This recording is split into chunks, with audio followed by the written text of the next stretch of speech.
By brief review, we're at about 445 BC.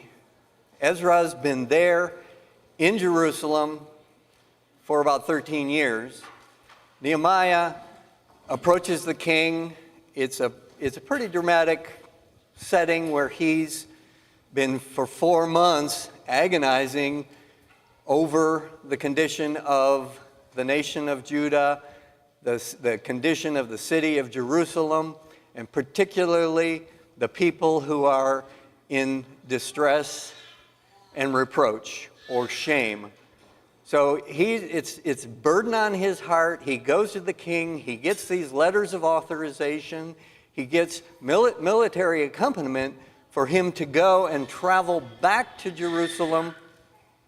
As we approach this situation, then we see that in verse 10, or in verse 9, "Then I came to the governors of the provinces beyond the river and gave them the king's letters.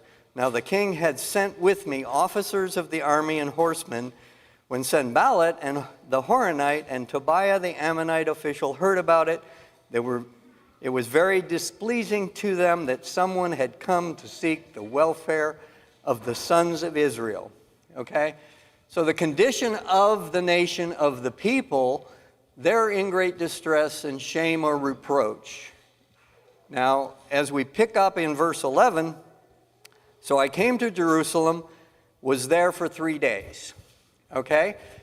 He's just traveled about 850 miles. So I tried to figure out from Gainesville how we would go about 850 miles. So Ohio State University is about 845 miles from here. How many people want to take off tomorrow and walk with me to Ohio State? It says it's only going to take us 12 days. Actually, 11 days and 15 hours. Yeah, I've got one person that's willing to travel with me for almost 2 weeks. So it's not a surprise that he's going to take 3 days after he arrives to settle in. But one of the things he's likely doing while he's there in the city is reviewing the condition of the city itself.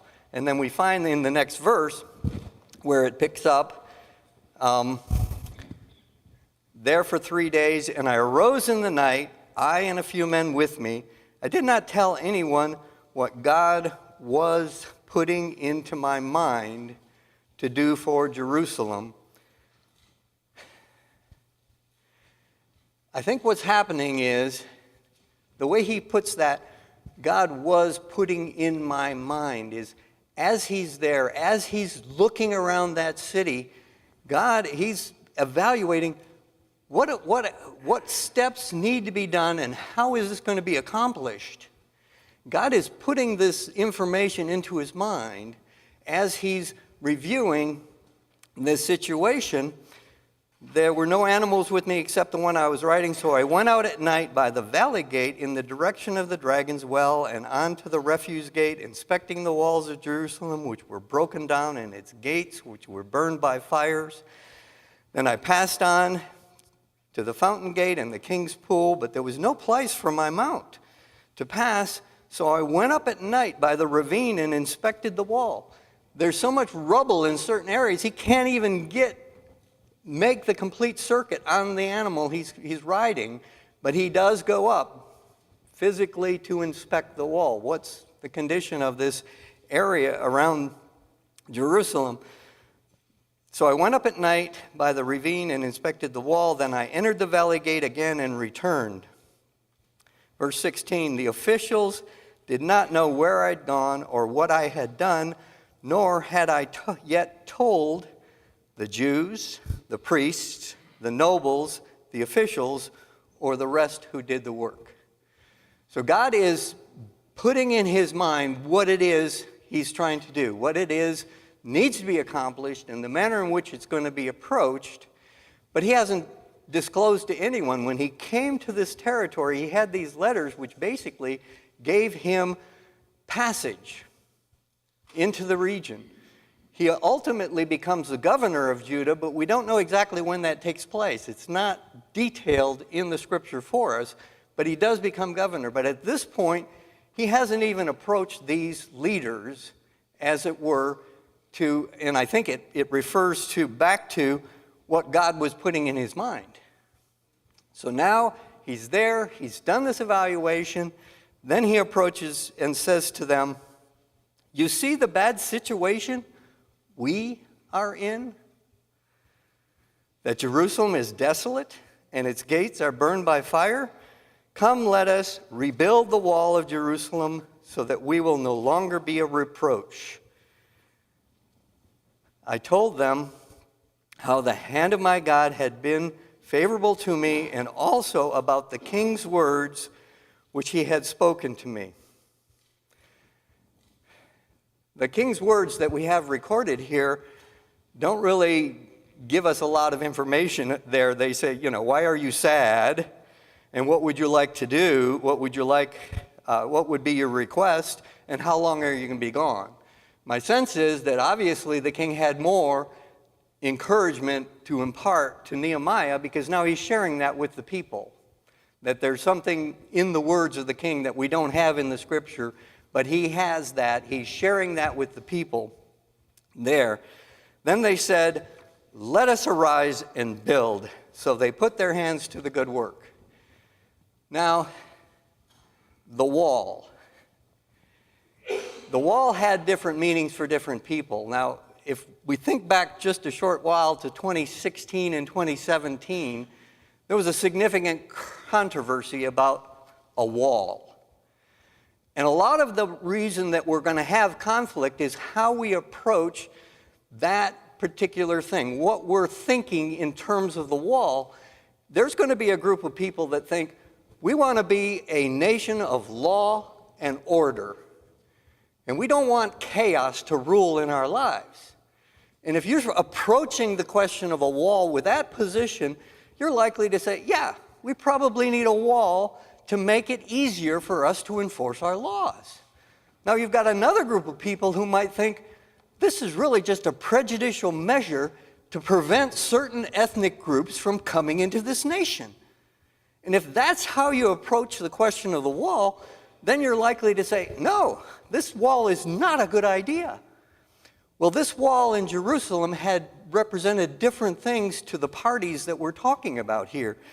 So when we look at the response, verse 19, "But when Sanballat the Horonite, Tobiah the Ammonite official, and Geshem the Arab heard it, they mocked us and despised us and said, 'What is this thing you are doing? Are you rebelling against the king?'" For them, the wall represented their position, their power, their authority, and their influence, that they had ready access to the people.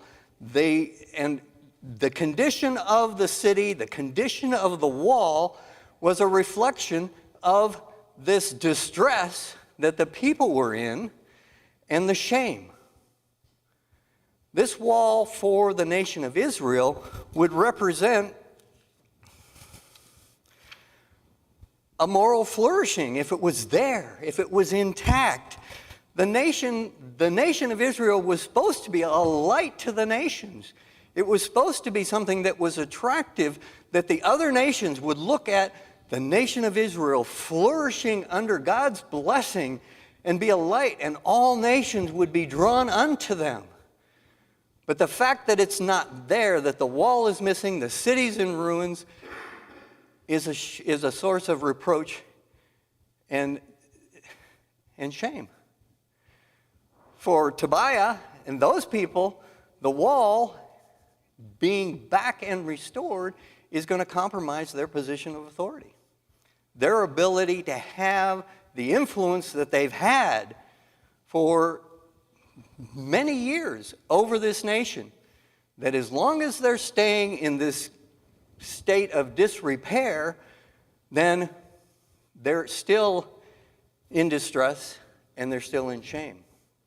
So as God is inspiring his servant to come in and work with the people here, he basically comes forth and says,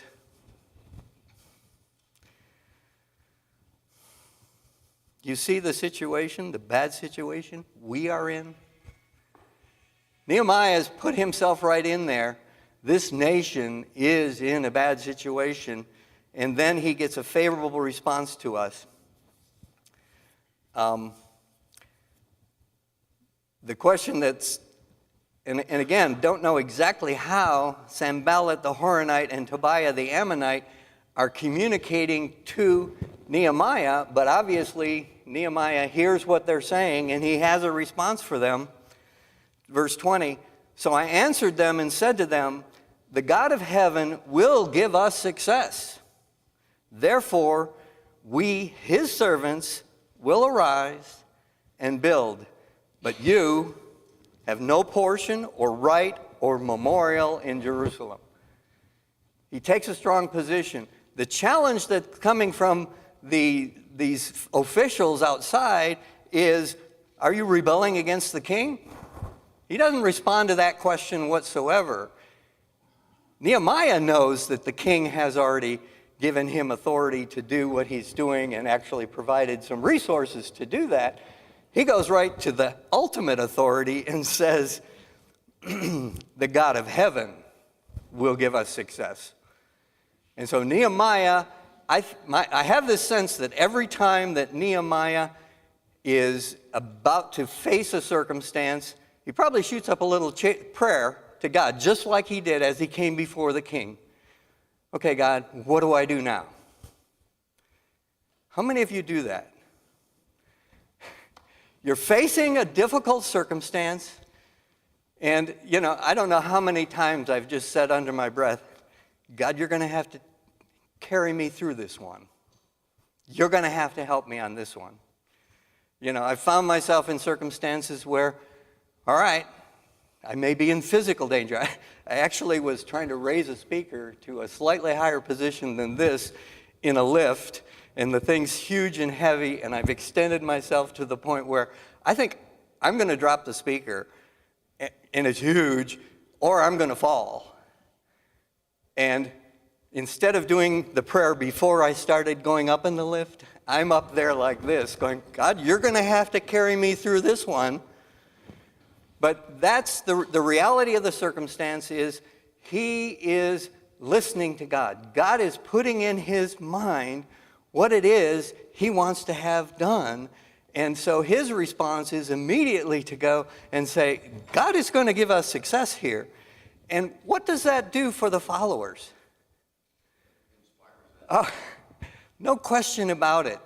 These people who have had such a dominating influence over the people of Judah and Jerusalem are challenging the efforts that are going forth. Nehemiah stands up and boldly declares, God is going to give us success. And so the people then are able to rally behind that. Did it ever occur to you that Nehemiah might have petitioned the king to have 40 or 50 masons go along?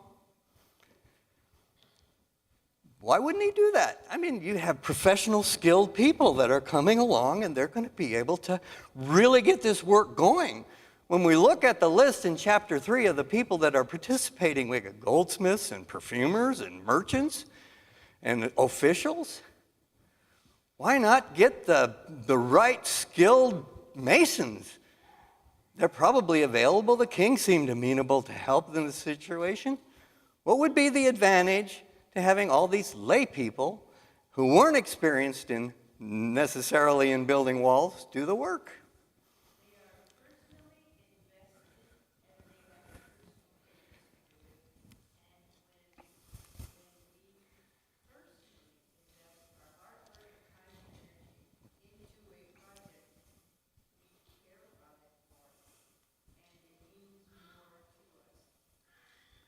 Personally invested.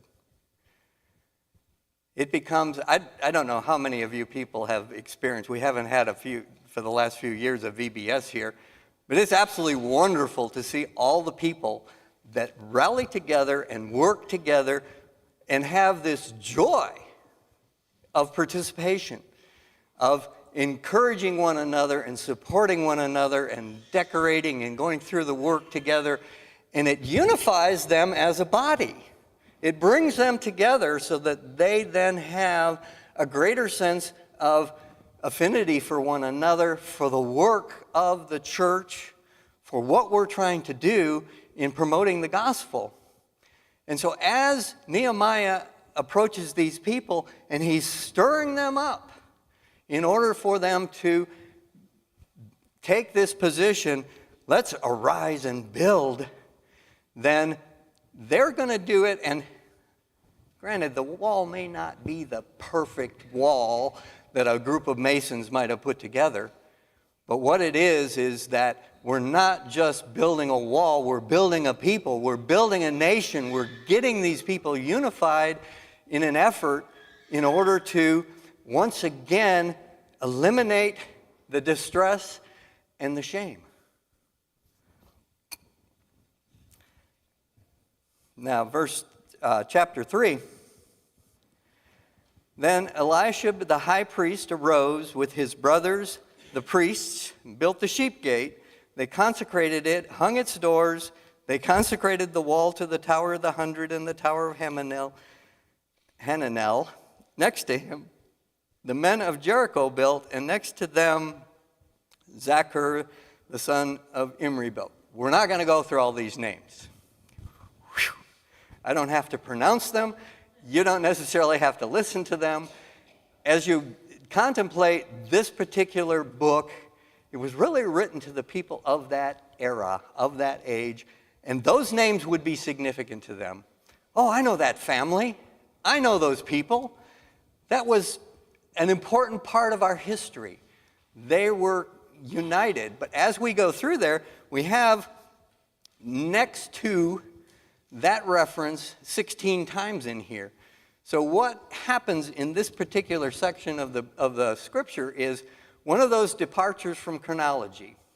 We've been going along and we hit the resistance from the leaders of the nations around them, Sanballat and Tobiah. Then what Nehemiah does is he actually gives us a listing of who worked to the completion. Because what he's describing here is these people did this section all the way to the point of their setting the gates and the bolts and the bars and everything in the work that's being done. So he gives us a listing, and it almost goes in a counterclockwise measure from the north side of the city all the way around, who did what work and what they were doing and where they were doing, who they were, where they were from, and gives us an idea of when it was completed, these are the people that participated, and this is what they did. This is how they contributed to this work, which was completed ultimately in 52 days.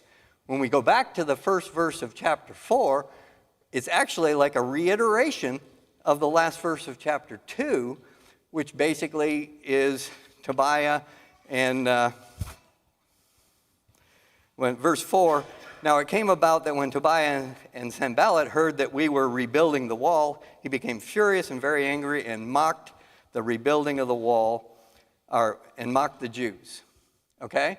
So we've got this sort of departure. We're going to give you not necessarily a chronological idea of what happened. We're going to go around and just explain to you, these are the people that participated, and this is how they did it. So as we look at this, we've got 38 individuals that are mentioned in here. We got 42 groups. So his effort here has rallied not just the people in Jerusalem, because as we look at who's participating in this project, we've got officials from all over Judah that are coming in, and they're taking on certain responsibilities to do certain sections.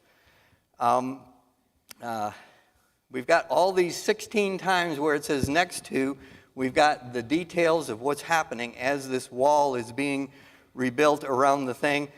Probably the work is all happening simultaneously. There's a reference later to, as he's detailing the actual progress on the wall, to where it's built to the halfway height. So each of these areas are being worked. We've got an unfortunate situation in verse 5 where, moreover, next to him, the Tekoites made repairs, but their nobles did not support the work of their masters. So we've got some people who are just basically, they're not into this. They haven't made that personal investment that Jan was talking about. And so you've got a lot of these people that have alliances with these groups and these nations outside. We've run into this before through the marriages and that sort of thing. And so not everybody was participating, but we do have a tremendous response. When we go down to verse 7, the men of Gibeah and of Mizpah, okay? These are people that have come. They're participating in this building, made repairs for the official seat of the governor of the province beyond the river. We've got, in verse 8, we've got goldsmiths. We've got perfumers. In verse 9, we've got officials from half the district of Jerusalem. We got people working opposite their house. In verse 12, we've got the official for the other half of the district of Jerusalem and his daughters.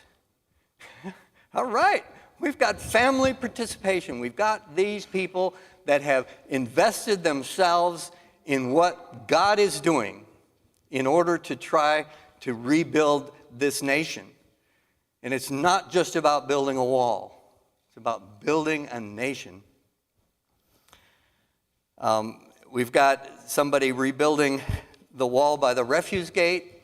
This is probably not the most desirable because that term kind of gives you an idea of what's just beyond that gate out there. That's where all the nasty stuff is going from the city. But somebody took on the responsibility to do that work. Yeah.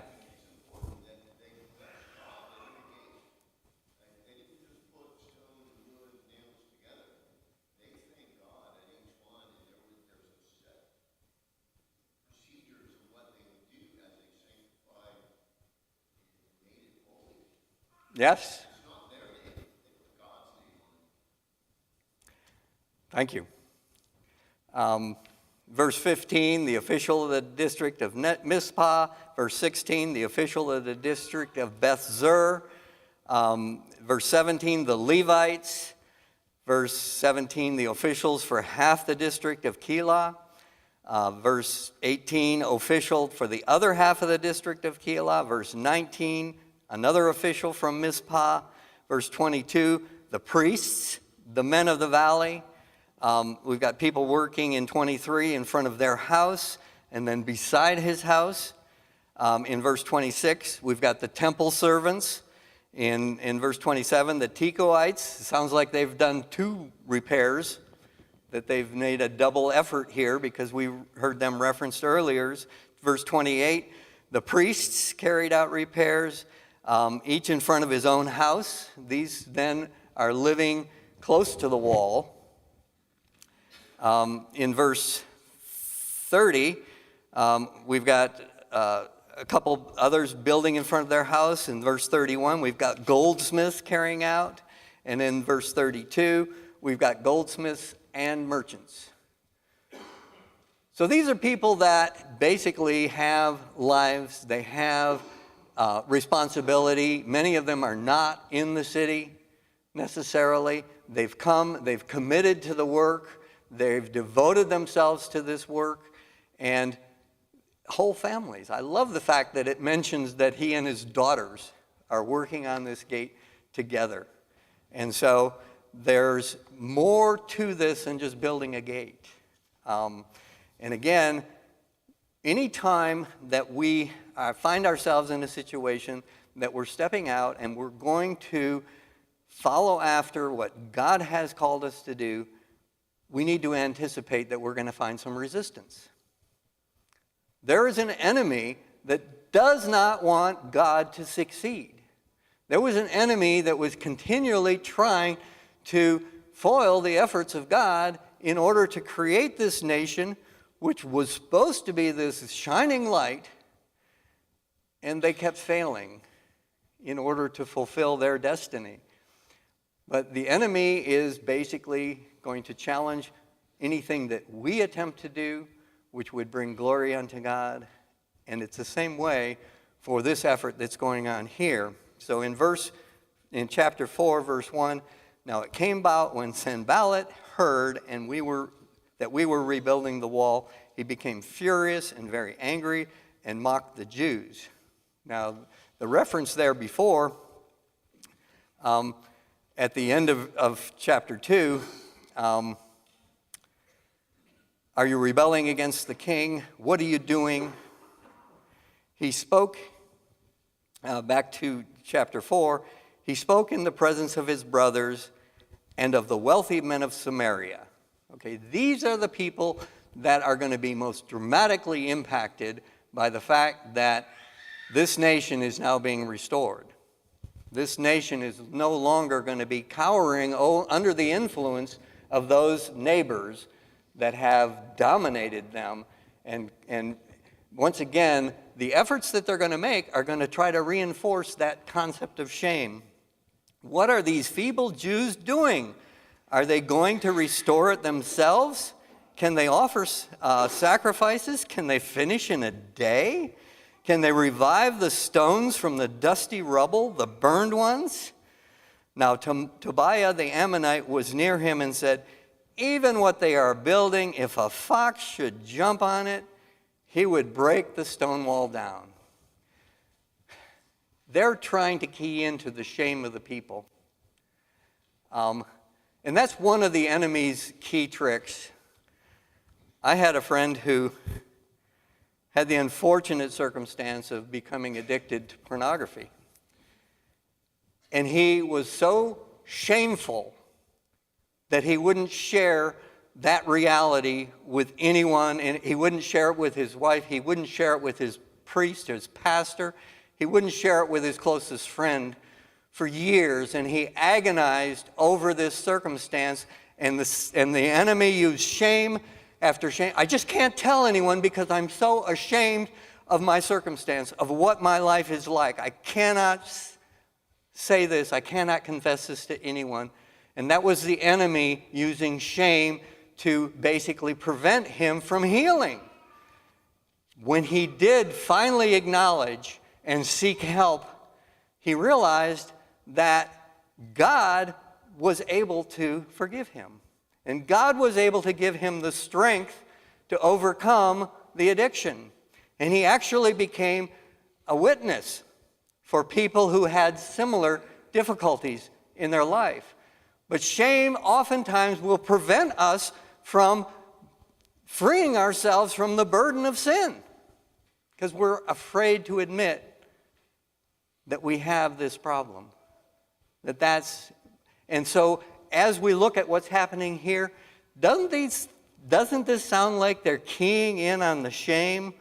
Are they going to restore it themselves? Can they offer sacrifice? Can they finish in a day? Even a fox jumping on this wall, it'll fall over. You people can't do this. They're pushing them. They're keying in on the distress that the nation's been under for all this time and trying to get them to respond to the reproach that they've been living under for all this time. We get Nehemiah's response here, and I love it. Hear, O our God, how we are despised. Return their reproach on their own heads and give them up for plunder in a land of captivity. Do not forgive their iniquity, and let not their sin be blotted out before you, for they have demoralized the builders. Okay, he's declaring before God, all right, let them suffer the consequences that our nation suffered when we failed to honor you, God. They are demoralizing the buildings. Bring your wrath upon these people. Verse 6, so we built the wall, and the whole wall was joined together to half its height, for the people had a mind to do the work. So the confrontation comes, the challenge comes before the people. They have to overcome that sense of inadequacy that they've had. They then are beginning to have the stirrings of some pride. the stirrings of some nationalistic effort, the stirrings of this united effort that is going to bring about a glorious completion to this work. Now, when Sanballat, the Tobiah, and the Arabs, and the Ammonites, and the Ashdodites, we've expanded our circle of people now who are basically upset over what's going on. Now we don't just have Sanballat and Tobiah, we've got all those nations that are surrounding Judah and Jerusalem that heard that the repair of the walls of Jerusalem went on and that the breaches began to close. They were very angry. All of them conspired to come and fight together against Jerusalem and to cause a disturbance within it. Okay, our verbal attack didn't work. They rallied the other nations around them, the other peoples around them, and said, all right, we're going to have to get serious about this challenge to our authority. And so they're going to go and create a disturbance. Not sure exactly cause a disturbance in this work. Verse 9, but we prayed to our God. Because of them, we set up a guard against them day and night. I love to visualize this. You've got this wall that's being built up, and certain areas are probably higher than others, but it references right here that it's at half the height. And so as the enemy's troops are going around trying to figure out, how are we going to get in here, and how are we going to create a disturbance, then basically we've got these areas that are relatively low. How about if we put some men there that have weapons, that are standing behind that? And basically now we're facing a physical threat. Something beyond this verbal abuse is going to be there. And so, the first thing they did was pray. And then they took some action and set up a guard, both day and night. And as we look at verse 10, thus in Judah it was said, the strength of the burden bearers is failing, yet there is much rubbish, and we ourselves are unable to build the wall. This whole concept keys back into, okay, what did they say up here is, can they actually revive the stones from the dusty rubble? This is a little bit of a backstep as far as their confidence goes. There's too much rubble. There's too much to do. We can't accomplish this. So there's this questioning. Our enemies, verse 11, will not know or see until we are among them, kill them, and put a stop to the work. This is a serious challenge that's going on right now. They've tried intimidation. The intimidation, to some measure, is working. The physical threat is now on them and before them. And so this is what happens when we step out in order to accomplish what God has put in our minds to do. And mostly he's going to put that in our minds through this, that we have a calling. And we'll talk next week. Thank you.